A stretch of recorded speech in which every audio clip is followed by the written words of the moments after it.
On va reprendre, si vous voulez bien, parce que du coup, c'est toute évidence, la sonnerie n'est pas suffisamment audible. Il va falloir qu'on prévoie dans les cours de récréation des grandes écoles quelque chose de plus efficace. Une sirène, quelque chose comme ça. Voilà, je me retourne vers. Mais donc, on va soutenir l'essai de dynamique par rapport à cet immeuble Miramar, mais avec une abstention pour soulever comme les difficultés. Donc, ce sera monsieur le maire qui fera l'abstention. Votre abstention est notée, votre motivation à l'abstention, merci. La motivation, elle est simplement que ce dossier est extrêmement complexe et représente un risque majeur pour les finances communales. Le classement est loin d'être garanti vu les transformations que l'immeuble a connues. Et si bien même il devait arriver, même avec le taux de financement qu'offrirait ce classement, il resterait des dépenses considérables au niveau de ce bien. Donc, je suis le premier à souhaiter une évolution pour cet immeuble qui a connu de durs moments. Mais attention, nous sommes une commune et nous encourons ici, en tant que commune, un risque majeur de dépassement de budget pour les années à venir, vu les éléments dont on a connaissance sur cet immeuble. Je vous remercie pour votre motivation. Nous sommes au point suivant. C'est le guichet prime avec les modifications du règlement communal en la matière. De deux nouvelles primes, n'est-ce pas, monsieur le ministre? Allez-y là-dessus. Oui, merci, monsieur le président, mesdames, messieurs les conseillers. On a adopté l'ensemble le plan climat, c'était en fin d'année dernière, le plan climat 2019-2024. En voici déjà quelques actions concrètes. Ces deux mesures qui vont favoriser d'un côté la réduction de la facture d'énergie et de l'autre la réduction des économies en eau, ce qui est très positif. Pour la facture d'énergie, c'est tout ce qui est isolation des murs. Les prix vont de 400 à 2100 euros en fonction de revenus de nos concitoyens. Ils pourront être cumulés avec celles de la région. Pour les citernes d'eau, installation de citernes d'eau ou réhabilitation des citernes d'eau, là, c'est de 400 à 2400 euros. Voilà, je pense qu'à côté de toutes les primes, Monsieur le Président, que nous avons la chance de pouvoir apporter aux habitants grâce au service communal guichet, en voilà deux autres qui contribueront certainement à soutenir nos ménages, mais aussi le climat. Merci. Donc, des compléments, vous avez compris, des compléments aux primes de la région. Madame Porte, merci beaucoup, Monsieur le Président. Donc, comme c'est bien, on le dit aussi, nous sommes très contents de voir ces prix augmenter également concernant les citernes, puisque c'est quelque chose que nous soutenions depuis l'origine. Et j'étais déjà, par ailleurs, intervenue pour la création à Saint-Josse d'une prime qui n'est pas, ou en tout cas qui n'est plus donnée par la région, c'est la prime pour l'installation de toitures vertes. Pourquoi? Parce que notre règlement communal d'urbanisme à Saint-Josse prévoit une obligation à partir du moment où la toiture fait plus de 15 mètres carrés d'installer une toiture verte. Ce qui est une excellente chose, ça va dans le même ordre d'idée de la rétention des eaux également. Mais dès lors, cette toiture verte a un coût, c'est quelque chose qui est imposé par notre règlement, et donc il serait aussi important pour les citoyens de pouvoir bénéficier d'une prime pour limiter ce coût et pour encourager justement ce passage à la toiture verte. merci beaucoup, merci Madame. Je propose qu'on puisse étudier ça avec nos services pour voir un peu si on peut préparer lors d'une prochaine modification de règlement, intégrer ça aussi, parce que c'est aussi positif pour la rétention d'eau, pour éviter les inondations qu'on peut avoir, et puis pour l'oxygène qui dans l'esprit. Je pense que c'est une bonne proposition. Je demanderai à notre service de rénovation urbaine de l'étudier. Je vous remercie, nous sommes tous d'accord là-dessus? Oui. Merci, nous sommes 9. Avec le jardin des familles, le dispositif est complété par d'autres infrastructures. Vous avez ici le point à l'ordre du jour porte sur les travaux de rénovation et de construction sur cette parcelle. Monsieur bien, Monsieur Gourmet, c'est à vous. Merci, Monsieur le Président. Voilà, vous avez vu que c'est un dossier extrêmement complexe qui est indispensable, c'est le jardin des familles. L'objectif est de construire des locaux pour nos gardiens d'appel, d'avoir un espace recueilli pour les habitants, d'avoir des logements qui vont être créés au nombre de 2, et enfin d'avoir un accès de ce jardin par la rue de la Limite. L'accès actuellement est seulement possible du côté de la rue d'Otageur, et on sait que pour les familles avec les petits-enfants, c'est jamais simple de faire tout, même si on n'est pas trop loin. Alors, le projet, évidemment, est un projet qui a été déposé au Conseil il y a déjà maintenant un certain nombre de temps. Il y a eu l'approbation notamment du dossier de demande de permis d'urbanisme par le Collège le 20 juin 2017. Le permis d'urbanisme a été délivré le 3 avril 2018. La délibération du Conseil communal du 25 juin 2018 a trouvé les conditions et le mode de passation pour le marché des travaux de rénovation et de construction, de tout ce que je viens de dire. Et nous avons eu l'arrêté de suspension du 13 août 2018 selon arrêtant l'exécution de la délibération du Conseil communal du 25 juin, vu la délibération du Conseil communal du 13 mars 2019, qui prenait acte de l'arrêté de suspension du 13 août 2018 et approuvé les conditions et modes de passation pour le marché des travaux de rénovation, pour ce que j'ai précisé. Alors, il y a deux lots dans ce marché. Le premier lot, c'est les travaux de rénovation et de construction sur la parcelle. Pour les locaux, pour les gardiens de la paix, l'équipement, les deux logements, l'aménagement d'un second accès pour le parc potagère. Et le deuxième lot, c'est la cuisine du restaurant au rez-de-chaussée du 118 rue d'Allier. En considérant qu'une seule offre a été réceptionnée pour le lot 1, considérant qu'à l'ouverture des offres, celle-ci présentait un dépassement de 46% par rapport à l'estimation et qu'après analyse du bureau d'études, celle-ci présentait toujours un dépassement de 23%. Vu la décision du Collège du 17 décembre 2019 d'arrêter la procédure de passation du lot 1, de ne pas l'attribuer et d'éventuellement de relancer ultérieurement, ainsi que de l'attribuer le lot 2, qu'au moment où le lot 1 sera attribué, de demander au soumissionnaire une prolongation de délai de validité de l'offre. Alors, je passe le détail. Donc, aujourd'hui, on revient évidemment avec les propositions que vous avez compris, d'approuver le cahier des charges et le montant estimé des marchés des travaux de rénovation et de construction sur la parcelle 118 rue de la Ville, de locaux pour les gardiens de la paix. Donc, on relance le marché pour espérer avoir évidemment une solution pour pouvoir lancer les travaux. Je voudrais dire ici que ni moi, ni l'administration a estimé, c'est le bureau d'études évidemment qui estime les montants. Je sais que sur les chiffres, on a souvent des débats ici au Conseil communal. Je vais rappeler que c'est même le bureau d'études qui estime les chiffres pour les marchés que nous vous proposons. Décision bien nécessaire. Je suis le pied de doigt sur ce. Monsieur le Président, voyons. Merci, Monsieur le Président. Eh bien, écoutez, moi, j'étais extrêmement positivement surprise à la lecture de ce point. Parce que je me suis dit, ah ben, je suis là depuis le 13 octobre, je passe sous le coup des marchés publics et, oh miracle, la commune a enfin compris et on prend une décision de ne pas attribuer un marché quand on se rend compte que l'estimation de base était erronée. Je vous félicite pour ce point, véritablement. Je suis très heureuse de cet aspect. Merci beaucoup. Je continuerai mes commentaires en marché public parce que vous pensez bien que si je peux avoir cet effet-là, vous risquez de m'entendre encore. Donc, merci beaucoup. Dieu est grand. Allez, on est à 10.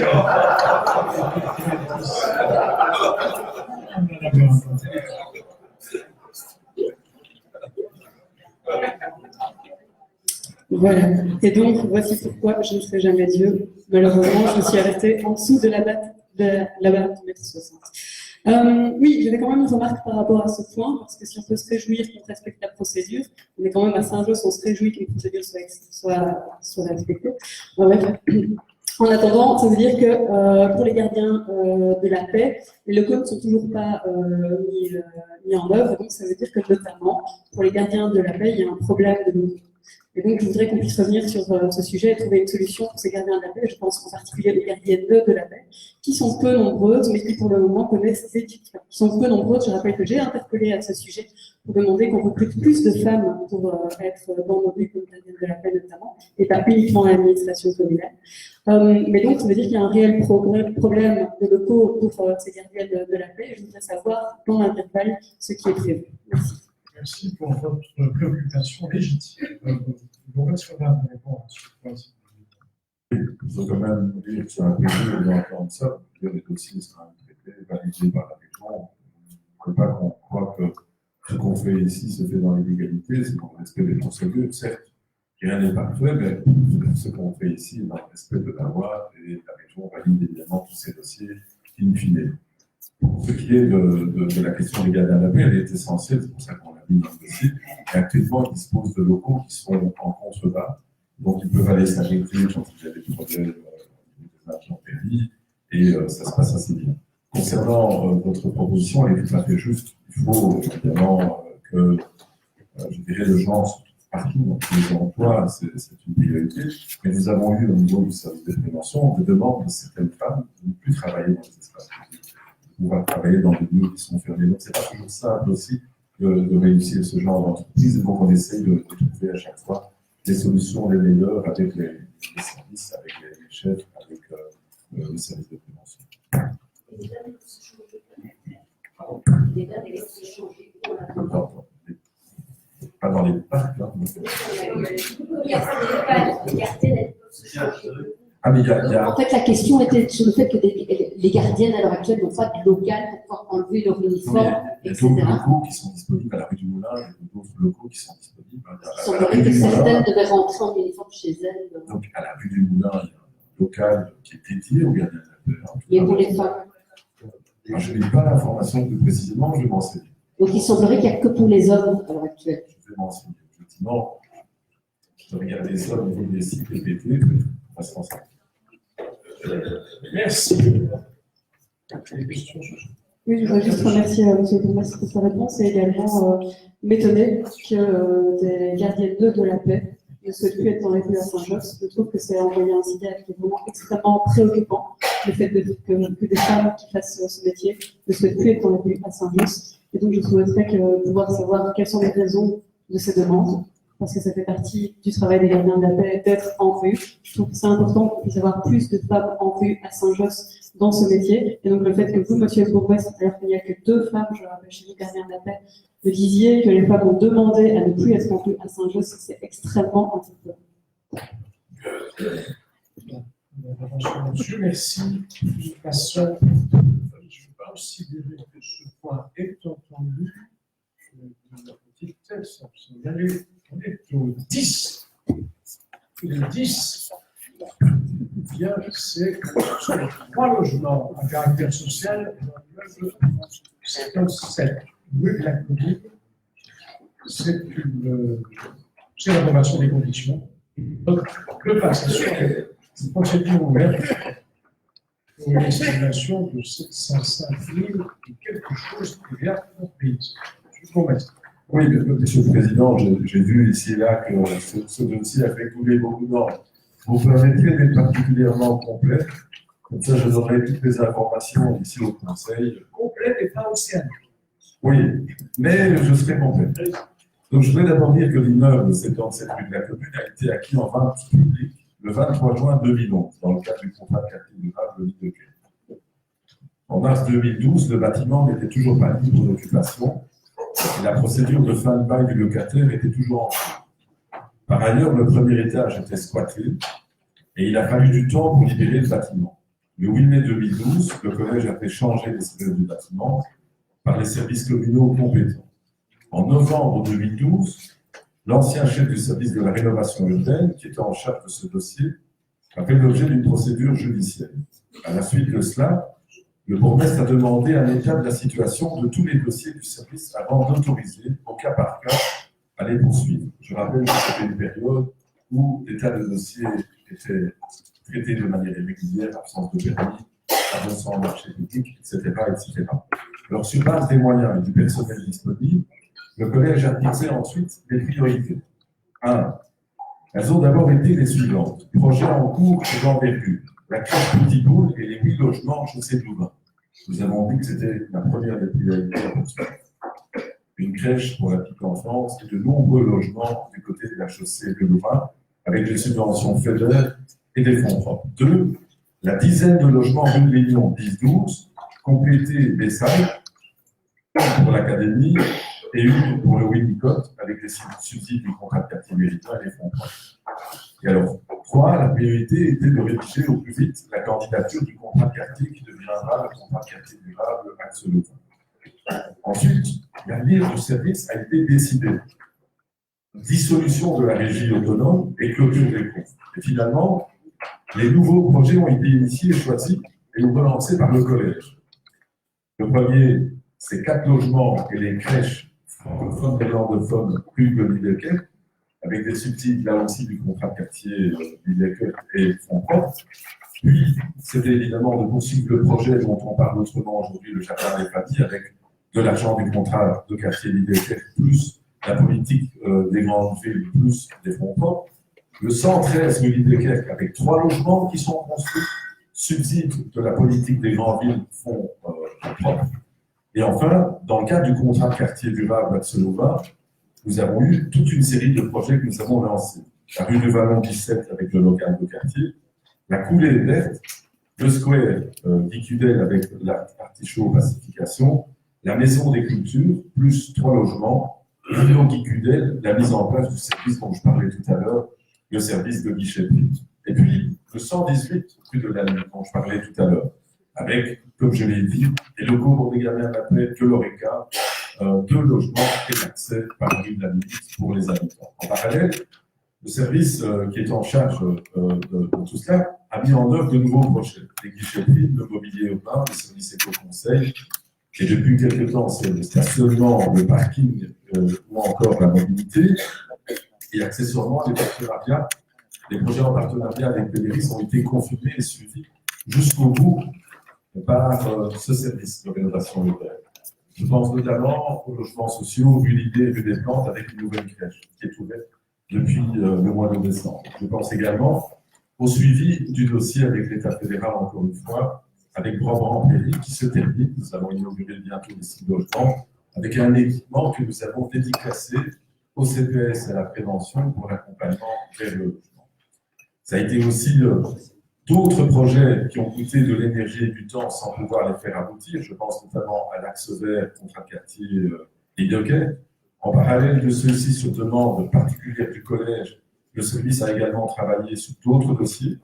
La prospection et l'acquisition pour l'atelier de mobilier urbain, nous l'avons acheté, c'est une opération d'acquisition et d'installation de notre service qui s'occupe du mobilier urbain.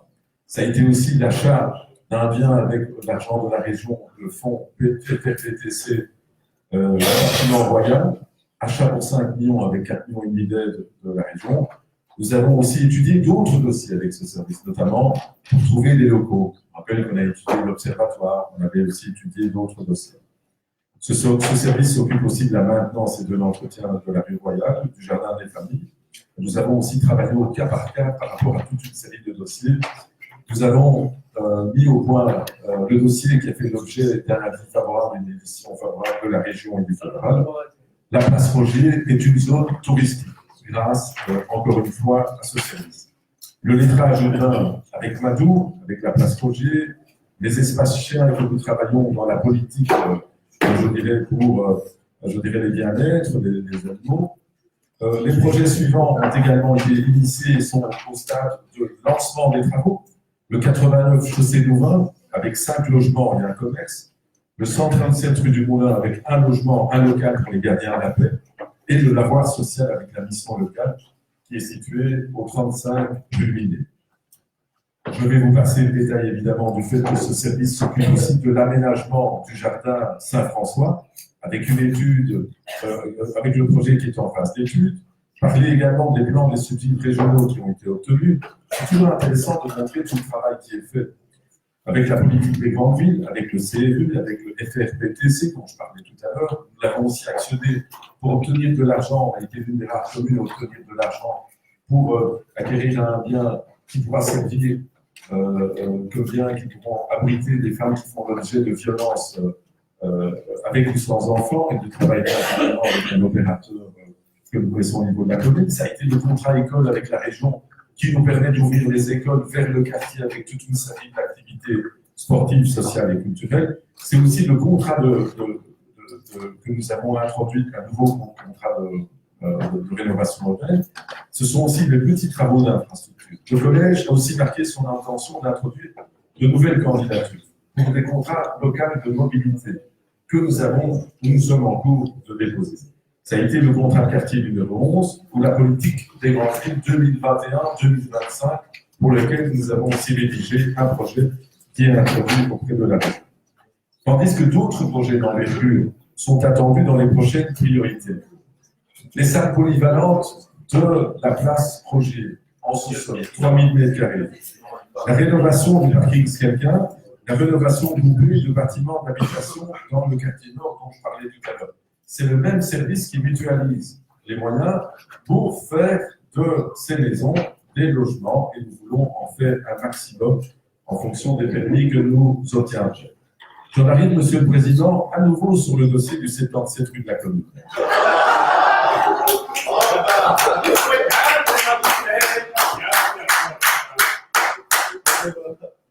Je suis heureux que ça vous réjouisse également. Alors, le 77 rue de la Commune n'a cependant pas été laissé en attente pour autant. Et je vais le faire ici, je vous écouterai tout à l'heure. Hein. Je vais faire ici le détail de son historique. D'abord en 2013, pour rappeler et rafraîchir quand même les mémoires des conseillers. Le bâtiment a servi de logement précaire de transit à certaines personnes expulsées du Jésus. Le collège a décidé en mars 2014 de lancer un marché d'études. Aucune offre n'ayant été déposée, une seconde procédure a été initiée en juin 2014. 2 offres ont été déposées, mais aucun bureau d'études n'a été désigné car les délais ne permettaient plus d'engager les travaux dans le cadre du contrat de quartier. Donc on n'arrivait plus à avoir les subsides. Le 23 décembre 2014, la phase d'exécution du contrat de quartier Île-de-Kerk a pris fin.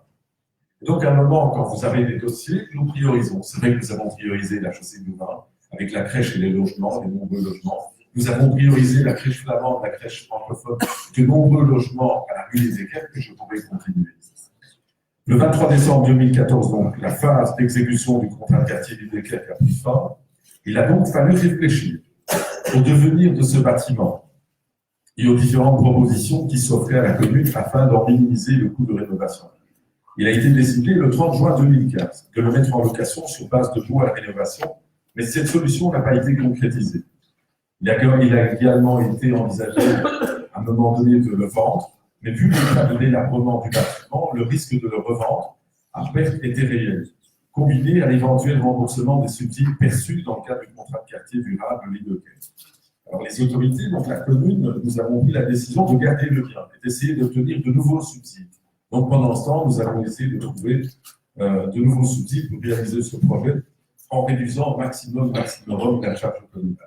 En date du 21 juin 2016, le collège a notamment approuvé l'introduction du dossier de candidature de ce bien dans le cadre des subventions de la politique de la ville. On a essayé d'aller chercher de l'argent au niveau de la politique de la ville. Une première candidature a été introduite le 30 juin 2016 et a fait l'objet d'une convention exécution. Bonne nouvelle. Mais celle-ci n'a pas été conclue, car une nouvelle ordonnance de revitalisation urbaine était alors en préparation et la commune a décidé d'attendre la parution d'une nouvelle arrêté d'exécution, car celui-ci majorait de façon significative le subside potentiel. Donc voilà, ça dit, attendre un peu, parce que la nouvelle ordonnance va nous permettre d'avoir plus de subsides, et on a décidé d'attendre. Le 18 octobre 2016, la nouvelle ordonnance organique est parue. L'arrêté d'exécution relatif à la politique de la ville est entré en vigueur le 19 janvier 2017. Le 5 mai 2017, le collège a approuvé le nouveau dossier de candidature et celle-ci a été introduite. Le 19 juillet 2017, une subvention de 561 727,35 € nous est accordée pour la rénovation de l'immeuble. Le 28 août 2018, le collège approuvait les conditions, le montant et la procédure de passation pour la mission d'études. Le 11 décembre 2018, le collège a approuvé l'attribution du marché d'études à un bureau d'études. Le 7 mai 2019, le collège a approuvé l'esquisse et l'avant-projet. Le 2 juillet 2019, le collège a approuvé le dossier de demande de permis d'urbanisme et celui-ci a été déposé. Fin octobre 2019, nous avons reçu l'avis favorable de Sianou. Le 19 décembre 2019, nous avons complété le dossier de permis d'urbanisme. Le 27 janvier 2020, nous avons introduit une demande de prolongation du délai d'éligibilité de subside. Actuellement, le dossier de soumission pour le marché de travaux est à l'ordre du jour du Conseil de ce jour. C'est du travail sérieux qui est fait par l'administration communale de Saint-Josse. Ne pensez pas que nous bâclons les dossiers, nous essayons de les traiter au mieux, en essayant à chaque fois d'aller chercher de l'argent là où il se trouve. Mais les marchés Et les procédures s'appliquent à tout le monde, y compris à la commune de Saint-Josse. Et ici, j'ai encore une fois fait la preuve du sérieux de notre administration. Je vous remercie pour votre compréhension. Merci pour cet esprit de synthèse. Allez, madame Joël. Alors, je ne sais pas, il y a un oiseau, un volatile qui se promène. Je vais lui demander de bien voir l'apprivoiser. Tout est possible au Conseil communal de Saint-Josse. Je vais la parole. Je comprends que le bourgmestre ait un grand malaise et donc besoin de noyer dans énormément de chiffres la réalité de ce dossier. Parce que quelle est la réalité de ce dossier? C'est nous avons acheté un bâtiment en 2011 et on peut espérer les logements accueillir des locataires dans de bonnes conditions, peut-être d'ici un an ou deux, c'est-à-dire en 2021 ou 2022.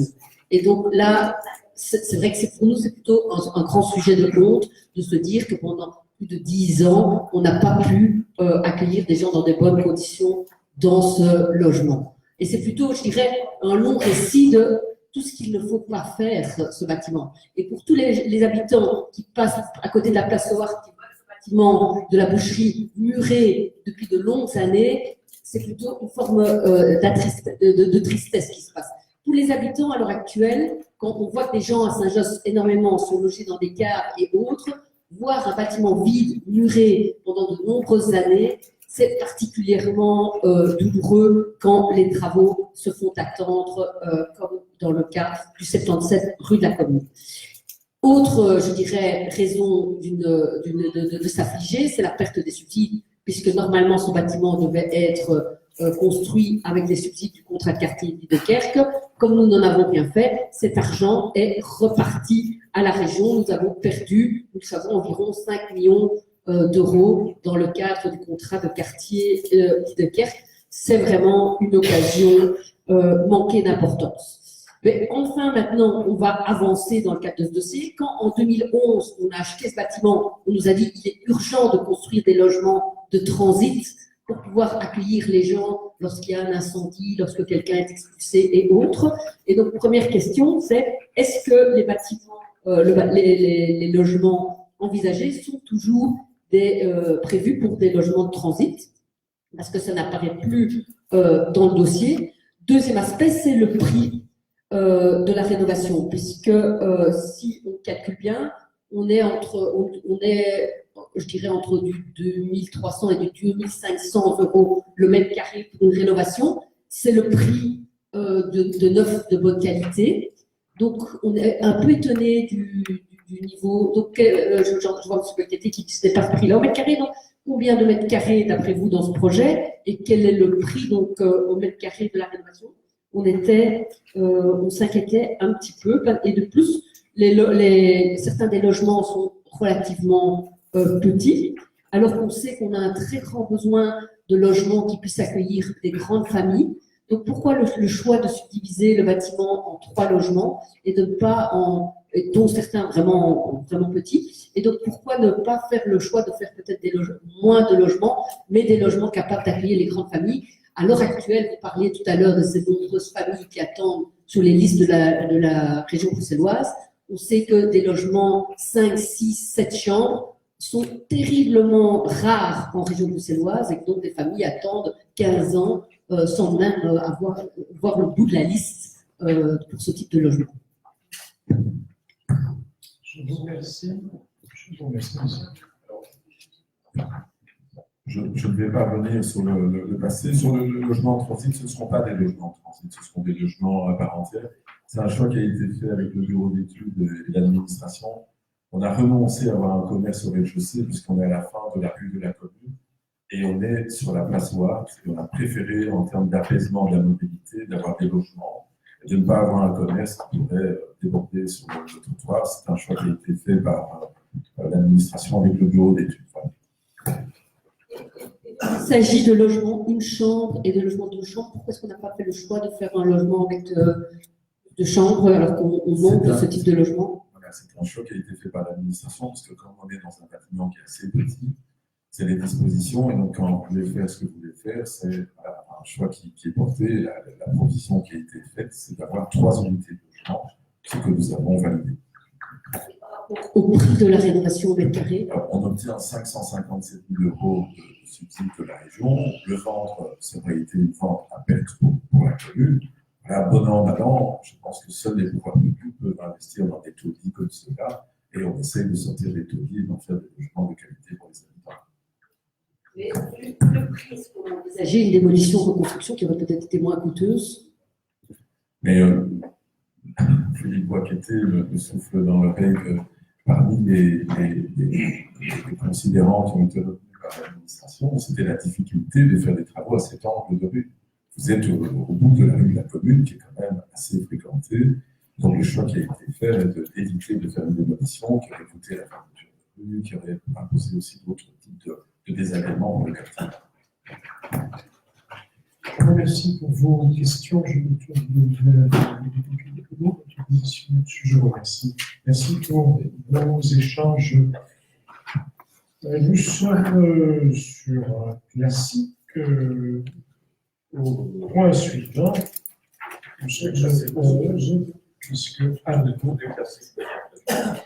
C'est donc à nouveau une convention où les subventions transitent par la commune pour ensuite être fléchées sur des actions dans le secteur de l'intervention pour la zone de police. Des questions là-dessus?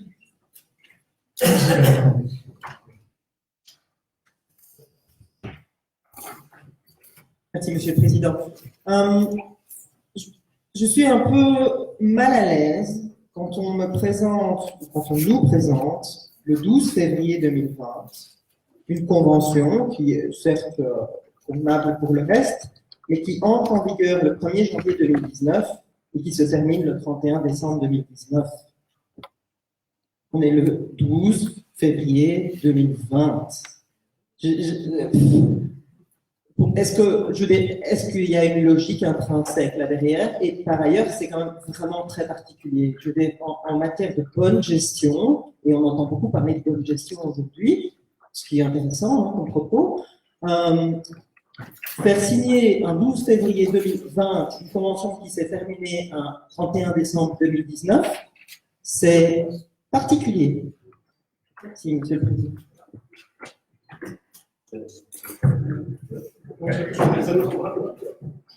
Oui, c'est en fait des subsides qui sont orientés vers la police à partir de la commune. Et c'est vrai qu'on doit faire un travail de rattrapage pour que la convention 2020 puisse arriver le mois prochain. Est-ce qu'on pourrait prendre cet engagement sur ce secrétaire communal de prendre contact avec la zone de police? Parce qu'en fait, l'action est extrêmement importante pour la police. Vous avez vu le projet de convention. Comme c'est de la reconduction, je pense qu'il y a un retard qui a été pris au niveau de nos services. Donc, on va demander pour que ça puisse être inscrit, Monsieur le Président, lors du prochain mois. On va essayer d'être à niveau. C'est bien ça? Et je vais faire comme Saint Thomas, puisqu'on a l'air d'être ce soir dans dans un registre très cultuel. J'attendrai de voir. Ben oui, effectivement. Et par ailleurs, effectivement, c'est essentiel pour la police de bénéficier de ces subsides, donc il est fort de cet argent qui lui revient de droit. Donc c'est relativement inacceptable de voir un tel délai. Donc effectivement, je prendrai avec plaisir un agenda plus récent. Merci beaucoup. Voilà, Madame Cornet, vous en aiguillon efficace apparemment. Hein. Allez, merci en tout cas pour votre intervention. On est au dossier suivant, plus triste que celui-là, puisque vous connaissez à nouveau ce classique d'une convention annuelle. Je me retrouve vers le promesse dont je présenterai aussi. Cette convention se fait avec l'hôpital Saint-Pierre, c'est des obligations. Il s'agit de compléter le dispositif qui existe déjà. Vous savez que lorsque l'on découvre une débris mortelle indigente, eh bien, il y a un transfert qui est organisé vers la mort de l'hôpital Saint-Pierre. Ici, cette convention prévoit de prendre en charge de la commune un certain nombre de places. C'est un peu triste, mais c'est ainsi. C'est une indemnité avec un prix forfaitaire. Voilà. le malheur n'a évidemment pas de calendrier pour être frappé, donc je ne sais pas ce que seront les statistiques pour l'année qui vient, et je ne pense pas en avoir pour l'année dernière. D'ailleurs, vous regardez cette information. Question, monsieur. Allez-y, monsieur aussi. Il y avait un projet de morgue qui était prévu à Saint-Josse. J'ai eu une information selon laquelle dans le cimetière multiconfessionnel, un nouveau centre funéraire allait être créé. Et donc, je voulais savoir si ce projet de morgue de nos doigts allait être maintenu ou si des contacts, je crois qu'on a des représentants au cimetière multiculturel, si vous pouvez envisager d'oublier ce projet, vu qu'il y a quelque chose qui se développe avec le soutien de Saint-Josse. On aurait voulu avoir un retour.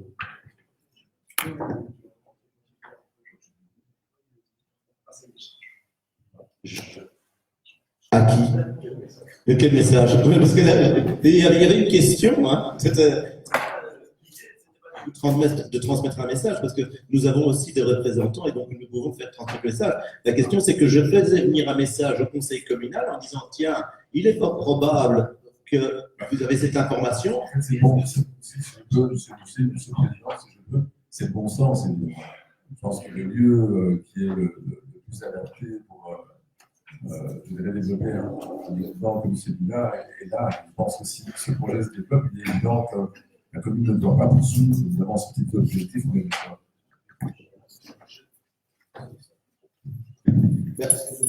Lorsque nous avions eu les débats sur le sujet, c'était quelque chose que j'avais proposé.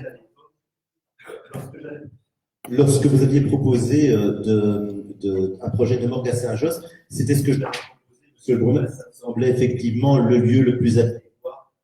Et donc voilà, je pense que bonne chose. C'est tout à fait pertinent, parce que pour l'instant, c'est malheureusement la fausse commune dans le cas des débuts mortels qualifiés d'indigents. Nous sommes au 13. Pour information, je crois qu'il n'y a qu'un seul dossier dans ce paquet des questions à ce sujet. Monsieur le Président, je vais y aller avec ce micro. Je suis juste un peu gênée aux entournures dans ce dossier. On n'a aucune pièce. Donc en fait, vous nous, oui, enfin, donc on parle bien de l'article 234 et 236. Donc on nous dit qu'on fait une rénovation, une révision, une rénovation. Je suis un peu perturbée par toutes les discussions qu'on a eues avant sur les logements. Une révision d'un dossier sur les têtes de géants, mais on n'a aucune pièce. Donc comment on est supposé nous se faire une idée du dossier? Ni dans la FARC, ni dans le BOSS. Donc, regardez, mais en tout cas, dans la FARC qui a été mise à notre disposition dans la salle de consultation, on n'a pas de pièce. Donc,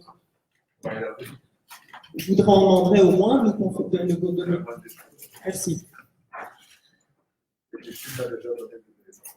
Voilà, Madame Lunga, allez-y.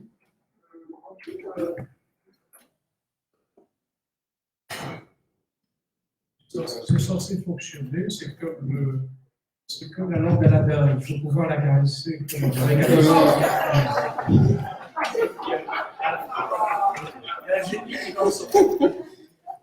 d'accord. Voilà.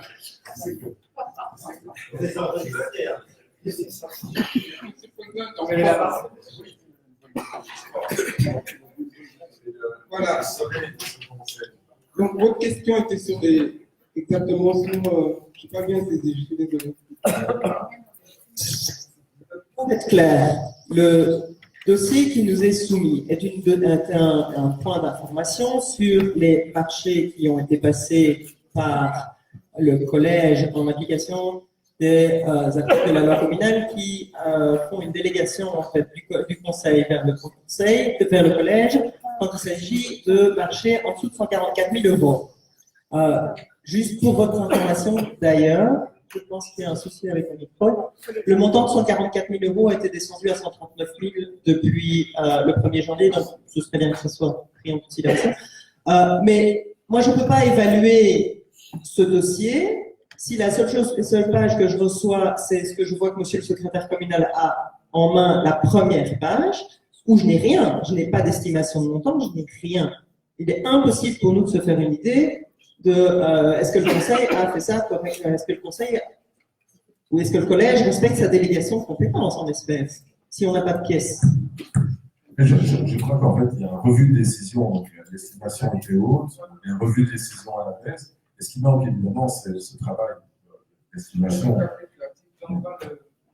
Est-ce qu'on pourrait, Monsieur le Président, moyennant l'information qui pourrait être apportée par écrit au conseiller, l'approuver sous réserve? C'est pas pour l'information qu'on rappelle, mais, Ah, mais voilà. mais Avec c'est fait de vous faire parvenir le document. j'ai fait que la conseillère n'avait pas la pièce pour pouvoir évidemment se prononcer. Est-ce qu'on peut peut-être mettre à la fin du conseil? En fait, même les points d'information doivent être approuvés, on s'en est rendu compte. Est-ce qu'on peut mettre ce point à la fin du conseil et nous faire parvenir au moins une pièce ou l'autre pour qu'on puisse voir de quoi il s'agit? Nous ferons cela. Je suis auquel je dois l'index levé ici. Revenir sur le carnaval en fait, je crois que c'est une très bonne idée de Excusez-moi. Donc, pour revenir sur le carnaval en tant que tel, c'est une très bonne idée de renouer avec cette tradition du carnaval. Une question que je me posais, c'est comment est-ce que les citoyens vont s'approprier ce carnaval? Ils ne pourraient pas juste être un spectateur, mais aussi un participant. Un exemple concret, c'est la Cité que Parlante, qui est un projet participatif, un projet. Je me demandais, est-ce que vous avez des idées, des projets pour que nos enfants, nos citoyens s'approprient vraiment la tradition et puissent être plus que spectateurs, mais aussi acteurs de ce carnaval. Le mauvais amour. Oui, mais sur lequel je l'ai dit une fois, donc, je pense que le projet de la carnaval doit être le projet des habitants. Et en fait, la demande de réinstaurer le carnaval depuis plusieurs décennies vient des habitants. Elle vient des nombreuses réunions citoyennes que nous avons eues. Ici et là, les habitants ont parlé des géants. Donc, les géants, ça fait partie de la mémoire collective des habitants de la commune, Ouart, Saint-Josse et Guicudel, qui ont été cités à chaque fois. Et on a eu la chance de trouver ces géants. Aujourd'hui, ils font l'objet d'une restauration. Et puis, la méthode qui a été choisie par le département de la jeunesse et le département avec le projet de la maison des cultures, c'est de dire qu'il faut que ça soit participatif. Donc, il y a un travail qui est fait avec les associations, les écoles, les jeunes, et de l'autre côté, les services communaux. Et il y a une liberté, une autonomie qui est donnée à chacun pour produire. Et le thème qui a été choisi pour l'édition 0, c'est le thème du voyage. Donc le voyage, évidemment, c'est un thème qui permet à tout le monde de venir avec des idées extraordinaires, les enfants, les grands, et donc on s'attend quand même à de très belles couleurs. Et pour le premier carnaval, en plus du voyage, il y a un côté très costume. Alors, je sais que du côté des seniors, ils ont envie de venir avec des costumes d'époque, d'autres avec des costumes plus modernes. Donc, ça va être très coloré. Et même pour la première édition, je dois dire qu'il y a un certain engouement. On parle déjà de plus de 300 à 400 personnes qui vont défiler. Je ne parle pas de ceux qui vont venir assister au carnaval. Donc, ça va être déjà tout beau carnaval. Et pour la première, je crois qu'il faut être indulgent. Vous savez bien que les grands événements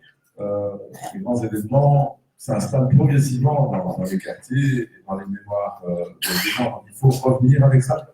Je pense que la méthode qui a été choisie par l'administration, c'est d'intégrer tout de suite les associations et de ne pas travailler comme ça. Et parmi les associations, nous avons aussi la chance d'avoir une expertise, puisque plusieurs d'entre elles ont travaillé dans la synode barrage. Et donc, ils ont fait la synode, une d'entre elles a fait la synode, et ils ont ce savoir-faire de construire des costumes, de construire des choses qui sont vraiment belles. Donc voilà. Pour le document, j'imagine qu'il viendra après.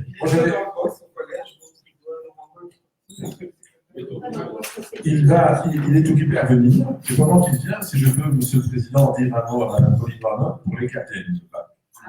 J'ai une réponse.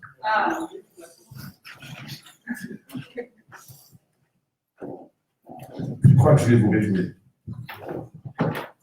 Donc, il y a au 139 rue du Moulin un vestiaire pour les hommes et pour les femmes. Et des douches pour les femmes séparés des deux pour les deux. Pardon? Les portes ne se ferment pas. Ah, non.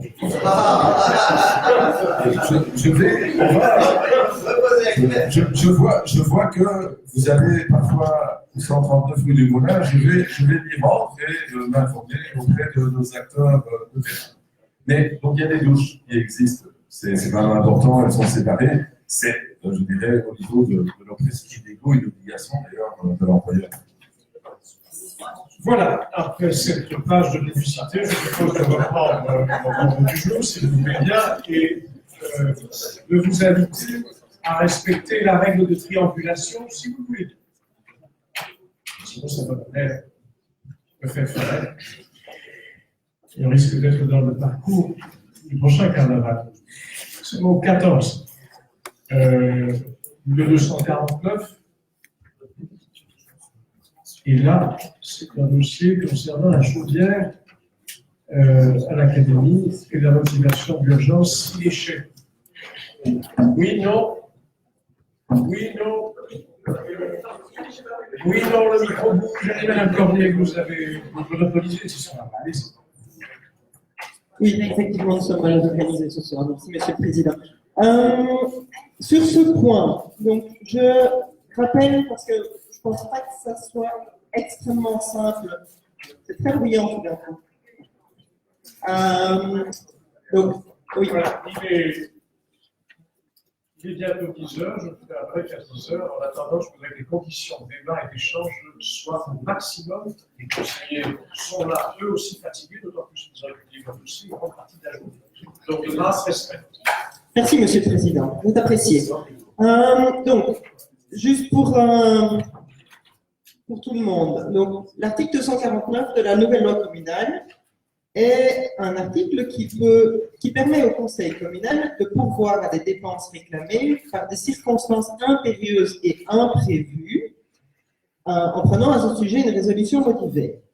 Alors, en l'espèce, on nous parle d'une chaudière qui a rendu l'âme, manifestement, dans une académie. Je ne vous cache pas qu'une partie de la motivation était assez drôle, puisque considérant qu'il y a urgence résultant de circonstances imprévisibles avec l'arrivée des grands froids, oui, en général, en hiver, il fait froid, enfin, je veux dire imprévisible, voilà, je veux dire, sauf à faire avancer le réchauffement climatique de quelques dizaines d'années, ce que je n'espère vraiment pas, en hiver, il fait froid. Donc, pour ce qui est de circonstances imprévisibles, j'ai un peu de mal. Excusez-moi, est-ce que c'est possible? Excusez-moi, Monsieur le Président, mais j'ai le stéréo dans mon oreille, c'est assez compliqué. Je veux bien entendre qu'il y a circonstances impérieuses, et je peux éventuellement entendre qu'il y a circonstances imprévisibles, qu'une chaudière qui est volable, on ne sait jamais le prévoir, passe encore.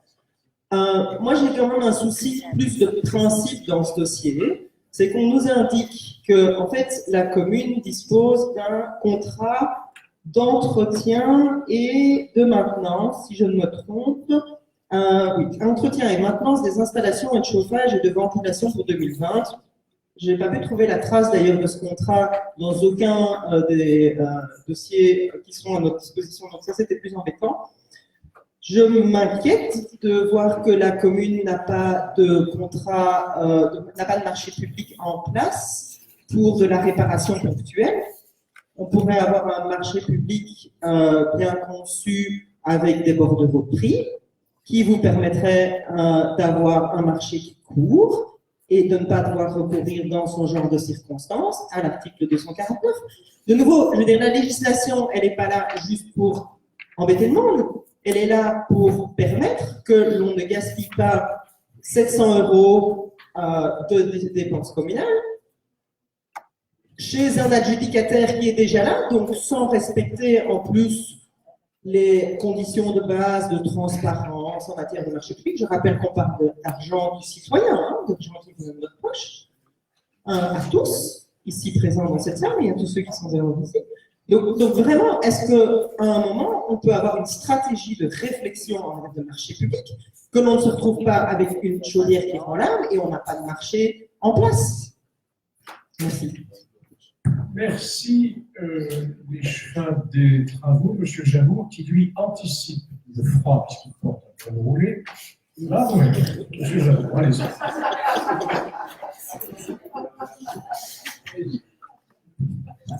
Allô? Voilà. Apparemment, nous n'avons pas le même texte. Alors, moi, ça me pose un problème. Mais oui, parce qu'il n'a jamais été question que cette chaudière soit tombée en panne. Enfin, soit out, comme vous l'avez dit. Vous avez la parole, allez-y, dans un flux continu. On continue. Moi, le texte que j'ai, donc, c'est que la chaudière est arrêt malgré le remplacement du bloc gaz en juillet 2019. Donc, on y a travaillé en juillet 2019. Il y a une société adjudicatrice qui fait régulièrement les entretiens de toutes les chaudières de la commune et elle a fait son entretien au courant de l'année dernière. Donc, cet entretien s'est bien passé. Cependant, maintenant, avec le froid, on s'est rendu compte que il y avait un problème de surcharge, l'absence de chauffage. La régulation ne peut s'effectuer provoque une surcharge au niveau du bloc gaz et de l'échangeur.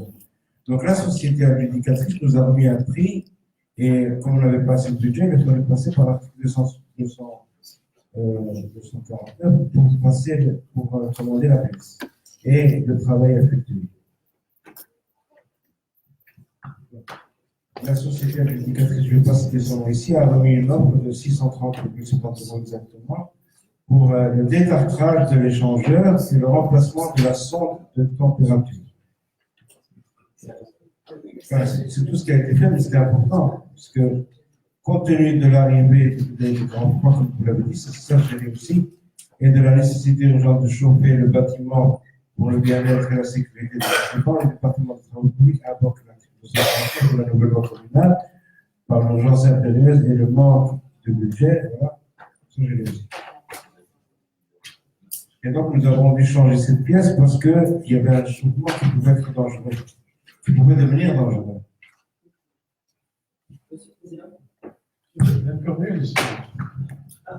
Je n'ai pas contesté le besoin de remplacer et de réparer cette chaudière. Alors, j'ai dit qu'elle était tombée en rade, vous pouvez dire juste qu'elle a eu besoin d'être réparée, c'est pas la peine. Je ne pense pas qu'on doit y recoder sur les mots. Ce qui me tracasse ici, c'est l'utilisation des deniers publics en passant par une procédure qui est une procédure exceptionnelle. De recours à l'article 249, c'est une procédure d'exception.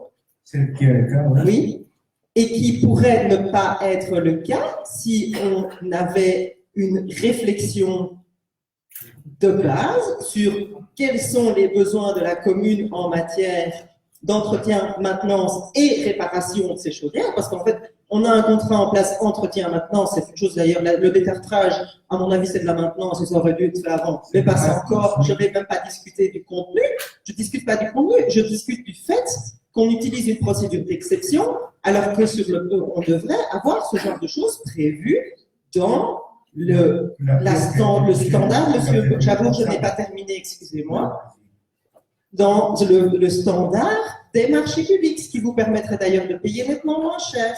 Et c'est pour ça que je dis, pourquoi est-ce que vous payerez nettement moins cher? Parce que si le contrat est bien conçu depuis le début, on demande aux différents soumissionnaires de remettre des prix pour différents types de réparations de manière préalable. Le jour où la question se pose, on paye pour ces choses-là et on n'est pas obligé de recourir à une procédure d'exception qui coûte forcément plus cher. Parce que vous pensez bien que l'adjudicateur, lui, il a le marché et le prix qu'il vous a remis, ce n'est pas forcément celui que vous auriez eu dans un marché public ouvert à la concurrence de manière préalable.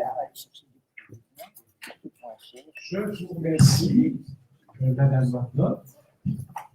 J'ai quand même une réflexion par rapport à ces chaudières, et ça vaut aussi pour les ascenseurs, mais ici pour la chaudière de l'Académie de musique. Vous vous souviendrez que devant la législature précédente, j'avais dû revenir à de nombreuses reprises sur la question du chauffage dans l'Académie de musique. Parce que ce chauffage était tombé en panne à de nombreuses reprises. À l'époque, c'était Monsieur Jassin qui tentait, tant bien que mal, de me répondre par rapport à ces problèmes, en me disant que, effectivement, et c'était un problème de marché public, déjà à l'époque, parce qu'on n'avait personne qui avait pu modifier la chaudière, réparer la chaudière. Et donc, à un moment, on avait prêté des chaufferettes à l'Académie de musique qui avaient le grand effet de ne rien faire à part faire sauter les plombs parce que c'est surchargé le réseau électrique. Et donc, je voudrais qu'une attention particulière soit prise par rapport au bien-être des enfants et des plus grands d'ailleurs, qui fréquentent cette académie de musique. Je rappelle que l'académie de musique, il y a aussi une académie, il y a aussi de la danse qui se déroule dans les caves de l'académie de musique, et que dès lors, vous avez des enfants qui doivent se déshabiller pour pouvoir aller au cours de danse et se rhabiller après dans le froid quand il n'y a pas de chauffage. Sans compter les doigts des petits musiciens qui, eux, sont engourdis par le froid, ce qui n'est pas pratique. Merci pour cette préoccupation. Moi, je considérais que vous êtes OK sur ceci, oui. L'abstention, merci beaucoup. Nous sommes au 15 qui est reporté. Vous souhaitez de motivation sur ce point? Monsieur Boitet. Oui, mais tout simplement, voilà, dans un souci de transparence, nous préférons retirer du point, étant donné que la question principale du dossier ne figure pas, c'est-à-dire le nouveau projet de convention paille qui n'a pas été mis dans le dossier. Donc, on le fait en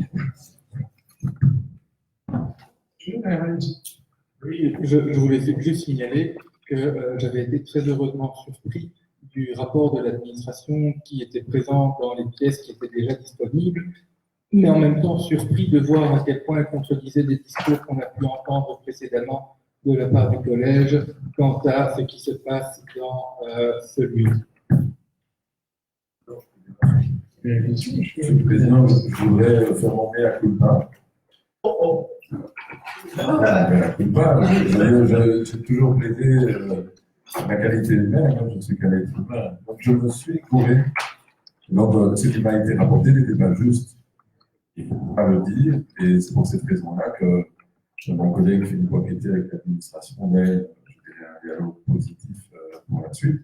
Moi-même, j'ai évidemment, avec le secrétaire communal, travaillé pour l'achat des biens, et nous avons eu un très bon contact avec la propriétaire qui a fait confiance en la commune, et qui nous a témoigné de sa confiance, qui a décidé de vendre le bien, et on s'est engagé de notre côté à dialoguer avec le locataire, et ça se passe assez bien. Comme le disait Philippe Boqueté, on fait un point avec le dossier, mais je fais mon meilleur de main. Et on reste quand même vigilant. Quelle soirée, les amis, quelle soirée. Nous sommes au 16, on va voyager dans une belle région, puisque les enfants du club de football de Saint-Jean, mondialement connus, sont invités à un tournoi à Eskişehir. J'espère que je parle votre nom bien. Eskişehir. Je vous remercie. Et j'ai découvert effectivement, grâce au jumelage, que cette ville se situait entre l'Istanbul et Ankara, à l'ouest de la Turquie. Merci d'avoir fait mon invitation. Allez, il s'agit ici d'une proposition de subvention pour ce déplacement, une grosse délégation, puisqu'il y a 42 participants, 32 joueurs et 10 encadrants, avec une aide de 250 participants, et je compris. Donc, sur ce dossier, ce sera les chefs du sport et le cas échéant, les chefs pour les relations internationales en duo. Et je vous passe le micro pour votre duo. Ah, vous avez un micro, alors. Merci, Monsieur le Président.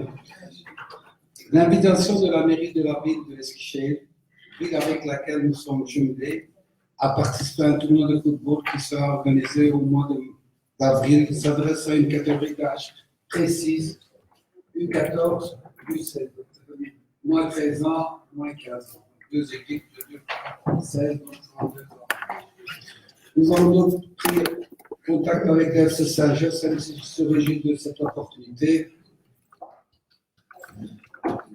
La municipalité des Chiens a fait preuve hospitalière d'annonçant qu'elle souhaite prendre en charge les frais d'hébergement et de nourriture de nos jeunes sportifs. Mais il reste de même des frais à couvrir, c'est pourquoi l'FC Saint-Just a introduit une demande de subside à laquelle nous sommes favorables. Comme vous pouvez le lire sur l'invitation, le but de cette participation est de renforcer nos relations et de créer un lien d'amitié entre les jeunes de l'âge concerné. Répondre présent à cette invitation permettra aux jeunes d'échanger avec les jeunes des Chichés, de visiter la ville et ses musées, et de participer à un tournoi international à l'étranger, ce qui doit représenter une expérience mémorable à leur âge. Nos jeunes sportifs auront également l'occasion de visiter le stade Eschkeel Sport, un club de football qui évolue en deuxième division. Ce stade moderne, inauguré fin 2016, a une capacité de 35 000 spectateurs, de quoi leur faire vivre l'ambiance d'une arène sportive. Un accent sur la partie à revenir sur le volet culturel et historique grâce à toute une série d'activités qui se dérouleront non seulement à Eschkeel, mais également à Istanbul. Une ville qui puise ses racines au 7e siècle avant Jésus-Christ et qui a été la capitale de trois grands empires. Les jeunes voyageront à travers le temps en visitant les nombreux vestiges historiques que regorge la ville, parmi lesquels nous pouvons citer le célèbre musée Saint-Sophie, l'église Saint-Saveur, la mosquée bleue, le palais d'Okapou et le Grand Bazar. Les parents qui souhaitent accompagner leurs enfants participent au voyage à leurs propres frais. Par principe de réciprocité, nous envisageons déjà d'envoyer une invitation dans la semaine à venir à la mairie d'Eschkeel pour qu'ils puissent participer à un tournoi que le FC Saint-Josse organisera dans le courant de cette année. Voilà, Monsieur le Président. Monsieur Marucci, des relations internationales, souhaitez rajouter quelque chose en fonction des réponses, ou pas, en tout cas en fonction des questions, si vous en avez. Deux amateurs de foot qui s'intéressent. Donc,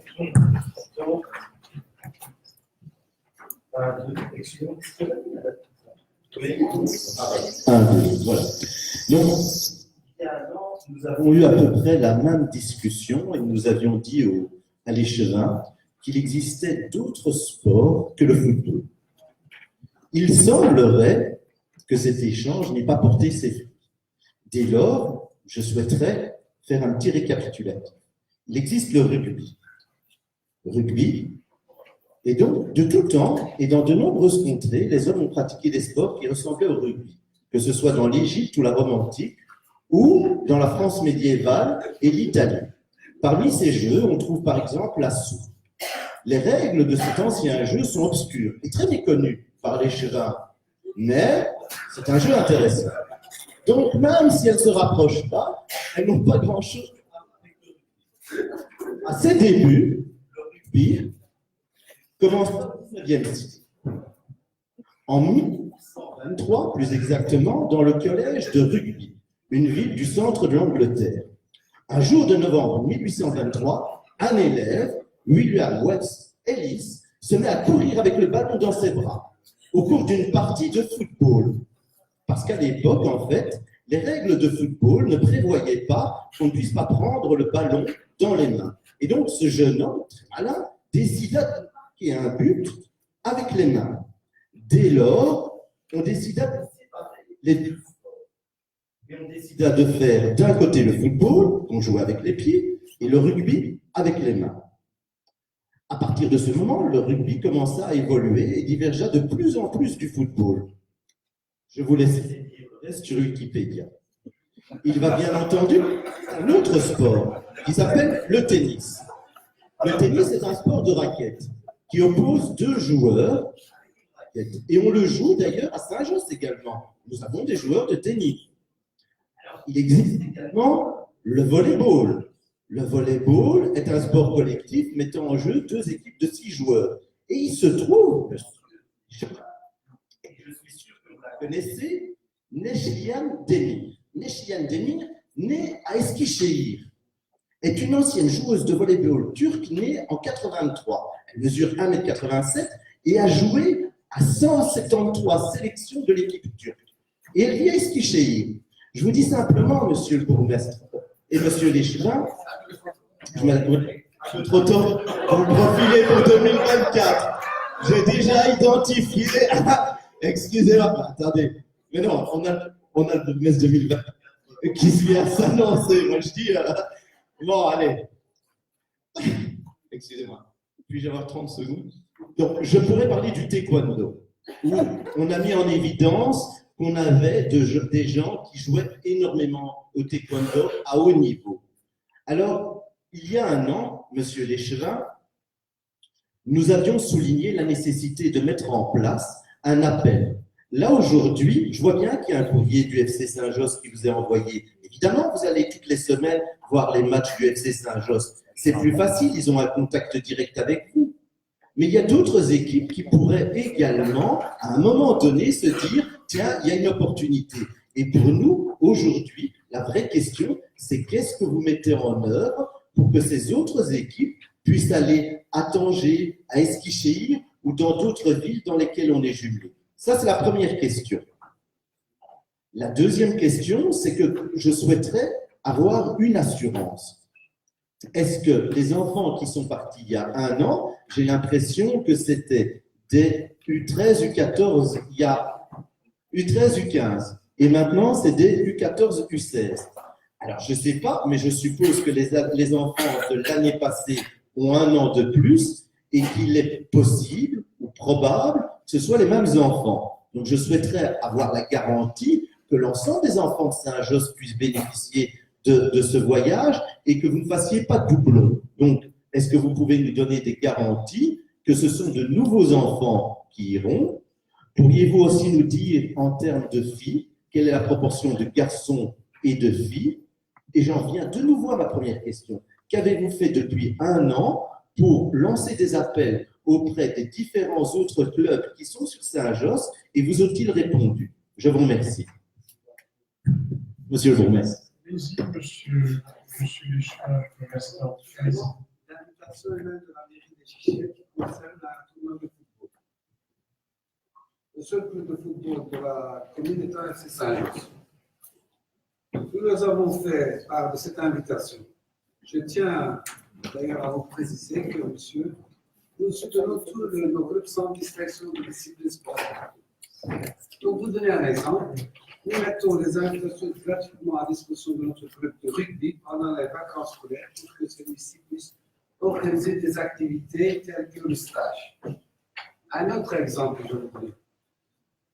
La mise à disposition du cadre de la commune pour apaiser Oasis lors de matchs en déplacement.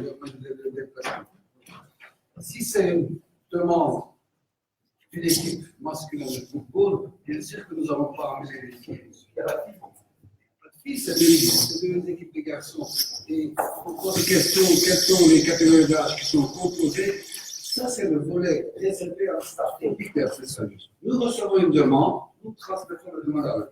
C'est à eux de voir quelles équipes qui veulent. Ici, la demande d'Eskişehir, c'est une demande de U14, U16. Donc, c'est vérifié. Donc, on ne peut pas jouer à un match sans montrer les cartes d'identité. D'ailleurs, exemple, comme l'année passée, nous avons été à Tanger. Vous savez, monsieur, quand on fait des compétitions, il y a un arbitre. Il prend votre carte d'identité, vérifie si vous avez 18 ans, 19 ans, 14. Ici, c'est une catégorie bien. Vous comprenez, c'est pour ça que c'est FC Saint-Josse qui organise les assurances, qui prend les initiatives de choisir les catégories d'âge qui veulent les enfants. Nous, on transmet uniquement ici le message qu'on a reçu de la ville d'Eskişehir. Merci. Merci, monsieur Léchard. Vous souhaitez. Évidemment, après une telle réponse, s'il n'y a pas de réplique, je veux dire. Oui, donc l'idée, même si on sait que la commune de Saint-Josse fournit les cartes d'identité les moins chères du monde, c'est pas de faire des fausses cartes d'identité. Ça, on est d'accord. Non, mais on est d'accord là-dessus. Les questions que je vous ai posées, monsieur Léchevin, c'est donc pas sur l'organisation. Est-ce qu'on peut faire jouer des enfants de 8 ans avec des enfants de 15 ans? C'est pas ça ma question. Je vous ai posé trois questions. La première question, c'est quelles sont les initiatives que vous avez prises? Pourquoi pas même avec Eskişehir, leur dire, est-ce que vous avez des équipes de taekwondo? Nous avons des jeunes qui jouent au taekwondo, nous pourrions faire des collaborations. Vous faites de la boxe à Eskişehir, nous avons des jeunes qui font de la boxe, nous avons des filles qui font de la boxe, nous pouvons les envoyer à Eskişehir et à Tanger. Donc ma question, c'est quelles sont les initiatives que vous avez prises? J'aimerais l'entendre. Ça fait un an, nous vous en avons parlé. La deuxième question, et moi je le dis très clairement, est-ce que ce sont les mêmes enfants? Si c'est les mêmes enfants, vous pouvez simplement répondre non, parce que nous avons d'autres priorités. Pour moi, à un moment, ça risque de donner l'impression qu'on favorise toujours les mêmes personnes. Et donc, je voudrais avoir la réponse Pouvez-vous, oui ou non, me confirmer si les enfants qui partent cette année sont les mêmes enfants qui sont partis l'année passée? Et pour la troisième question, je pense que vous m'avez répondu, aucune fille ne partira. C'est bien ça. Président, je vais apporter quelques éléments de base. Je ne vais pas ouvrir un grand débat, parce que ça pourrait faire l'objet d'un débat au Conseil sur le sport. Je voudrais quand même dire que le FC Saint-Josse est le premier club en importance de la commune, au niveau du nombre de jeunes qui nous parlent. Le rugby, c'est aussi extrêmement important. Et il y a un autre club qui a grandi très fort de ces dernières années, c'est le taekwondo, qui produit des sportifs qui vont même au JO. Et l'approche de la commune, vous avez raison, elle doit être diversifiée, le plus égalitaire possible. Mais ici, nous sommes partis en fait des choses qui ont été portées par les villes qui sont en partenariat avec nous. Moi, je me rappelle de la réunion qui a été organisée avec les parents du FC Saint-Josse. Il n'était pas chaud d'aller au Maroc. C'était compliqué d'emmener les gens au Maroc. Puis on les a vus ici dans cette salle. Il y a quelque chose qui s'est passé au travers de ce voyage. Donc, pour un club, de faire des voyages à l'étranger avec des parents, avec des enfants, c'est pas simple. C'est pas des habitudes qui s'installent du jour au lendemain par rapport à des cercles. Le FC Saint-Josse, on a de la chance qu'on a un grand centre de formation avec un directeur qui est, je pense, exceptionnel. Ils ont maintenant du centre de formation du FC Saint-Josse qui est directeur d'école par ailleurs, qui est un type qui a une pédagogie, qui arrive à convaincre les parents, à travailler avec eux. Donc, ce qui se fait dans ce cadre aussi n'est pas reproductible ou reproduisible par ailleurs dans d'autres cercles. Le rugby a aussi demandé un soutien pour aller en France. Ce soutien est en cours. Le rugby a aussi demandé de pouvoir être soutenu par la commune. Je tiens aussi à dire qu'à l'initiative des deux présidents de club, le rugby soutient le foot et le foot soutient le rugby dans leurs matchs respectifs quand c'est des matchs en jeu. Par exemple, nous étions présents à une très belle rencontre au mois de novembre du rugby FC Saint-Josse, du rugby Saint-Josse contre Anderlecht, et le staff et les joueurs du foot étaient présents. Et inversement, il y a vraiment quelque chose qui s'opère. Mais vous avez raison, nous devons faire mieux. C'est un tournoi de football pour les jeunes. Les jeunes, c'était des initiatives de Tanger, des Sichers, mais je pense que vous avez totalement raison. Nous devons absolument travailler aussi de genre, faire en sorte que les jeunes filles puissent aussi bénéficier de ces outils. C'est une ascension que nous porterons prochainement à ça. Merci, M. le bourgmestre. Vous connaissez la réponse de Winston Churchill à la fameuse question. M. Churchill, vous me semblez très en forme, mais lui de répondre non sports. On fait un break de 10 minutes. J'aurai droit à ma réplique après. Ça me donnera 10 minutes pour y réfléchir. Je vous remercie.